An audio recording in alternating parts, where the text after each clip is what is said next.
შოთა კავშირში ადამიანები ფიზიკურად არ ნადგურდებოდნენ მარტო, რამეთ ფიზიკური განადგურების შემდეგ, რეპრესიის მსხვერპლი რომ გახდებოდა ადამიანები, შემდეგ ის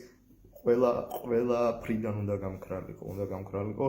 შესაძლო რაღაცა მეხსიერებიდან, რაც საზოგადოებას ოდესმე ექნებოდა. ადამიანს არსად არ უნდა ეარსება, ფიზიკურად ხომ არ არსებობდა, მაგრამ მის სახელს, მის დაწერილ სახელს არც წიგნში, არც გაზეთში, არც სხვა ტიპის რაიმე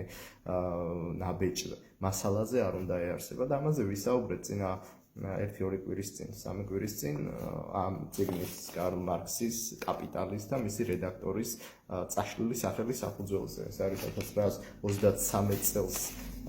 გამოსული წიგნი, რომლის რედაქტორის სახელმწიფოებიც არის საგულდაგულო დამოშლილი. ვინ იყო ამის რედაქტორი? ამის რედაქტორი, ამ წიგნის რედაქტორი, კარლ მარქსის კაპიტალის რედაქტორი იყო მალაქია ტოროშელიძე, ცნობილი ქართველი კომუნისტი, ბოლშევიკი, თბილისის სახელმწიფო უნივერსიტეტის რექტორიც იყო ეს ადამიანი ერთი პერიოდი, კარლ მარქსის ინსტიტუტის,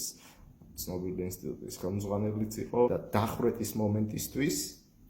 ის იყო განათლების სახალხო კომისარი, ანუ იმ სისტემის გამორჩეული წარმომადგენელი და მინისტრი, სახალხო კომისარი განათლების, ან ქვეყანული სიტყვებით განათლების მინისტრია, რომელიც შეეწირა იმ სისტემას, რომელიც სისტემის შემოქმედიც და ნაწილიც იყო. 1936 წელს ის ინიშნება განათლების სახალხო კომისრის თანამდებობაზე და 37 წელს როგორც განათლების სახალხო კომისარი, ისე იხვრიტება სისტემის მიერ, მაგრამ საბჭოთა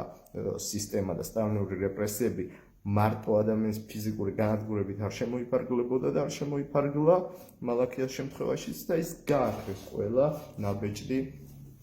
მასალიდან, მათ შორის იმ წიგნებიდან, რომლის რედაქტორიც იყო ტოროშელიძე.